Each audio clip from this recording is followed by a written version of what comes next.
ni uongozi utakaoacha alama. Alama hii haitosahaulika kwa wananchi wa jimbo la Uzini, ambapo mbunge wa jimbo la Uzini na mwakilishi pamoja na kushirikiana na madiwani wa jimbo hilo, pale panapotokea changamoto yoyote, basi viongozi wa jimbo hilo huwa bega kwa bega na wananchi wao. Leo hii ikiwa siku ya Jumapili Disemba 28, 2025, mbunge wa jimbo la Uzini Ali Haidar Madewea na mwakilishi Saidi Azana Msingiri kwa kushirikiana na diwani wa wadi ya Koani ambaye pia ni meya wa wilaya ya Kati Saidi Hassan Shabani, wakiwa wamejumuika na wananchi wa jimbo lake kwa kufika katika mazishi ya baadhi ya wananchi waliopata farazi na kushirikiana kwa pamoja na kutoa mkono wa pole, na hili litakuwa endelevu kwa viongozi hao kwa wananchi hao. Huu ndio uongozi utakaoacha alama na haitosahaulika kwa jimbo la Uzini katika kipindi cha pili cha Dr. Mwinyi katika awamu hii ya 8.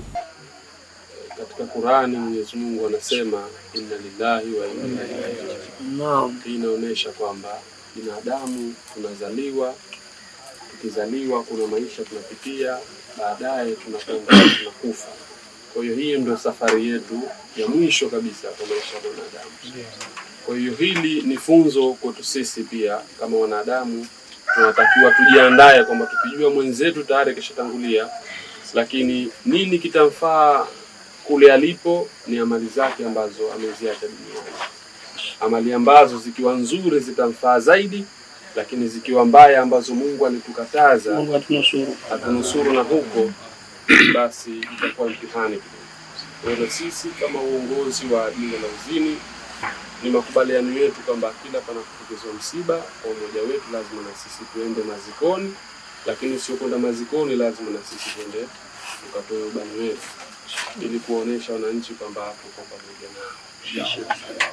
Kwa mimi napenda kuchukua fursa hii kuwakilisha sadaka kwa niaba ya wenzangu wote. Huu ni mkono wa pole kama alivyozungumza mheshimiwa mbunge. Tunaomba mpokee. Naongozana na mheshimiwa mwakilishi pamoja na mheshimiwa mbunge. Tulipochaguliwa tu baada ya kuomba hii kazi tulipopewa, tuliweka utamaduni. Tukasema kwamba wenzetu katika jimbo letu yoyote ambaye atatangulia mbele ya haki, basi tuandae mazingira ya kuja kumfariji waliofiwa, lakini tumzike na aliyekufa. Kwa hiyo kwa niaba ya wenzangu kwanza tunasema tunawapa poleni sana. Asante. Tunajua kwamba hii safari ni yetu sote, na sisi tuliokuwepo hapa maana yake mwenzetu katangulia na sisi tuko nyumbani. Jukumu letu kubwa sana sasa hivi ni kumwombea dua, kumtakia maghfira kwa Mwenyezi Mungu, amsamehe makosa yake na amjalie safari yake ya heri. Asante. Lakini vile vile kama kuna vitu madeni na mambo mengine, jukumu letu sasa tuliokuwepo duniani kuona tunayasahau. Na vile vile tukiwa tumepata sadaka iliyobakia ni itakuwa heri tukimtolea sadaka tu jaria. Sisi sote tuko pamoja na tumekubaliana, ukiwepo nchini, tukiwa tupo ndani ya jimbo, kwa uwezo wa Mungu na afya, lazima tuje mazikoni. Huko nataka ungekuwa na tope kama mlima tungezipanda, sababu ndicho tulichokitafuta kwa wananchi, na hili wala si povu la soda kabisa.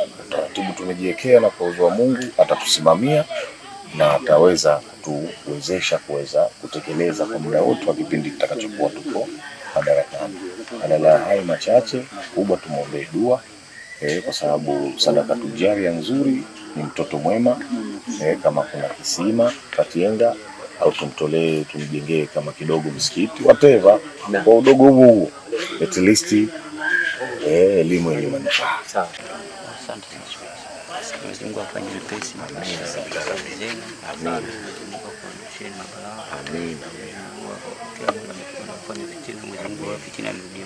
Amin. Inshallah. Asante. Tupo pamoja. Asante. Shukrani. Tupo pamoja.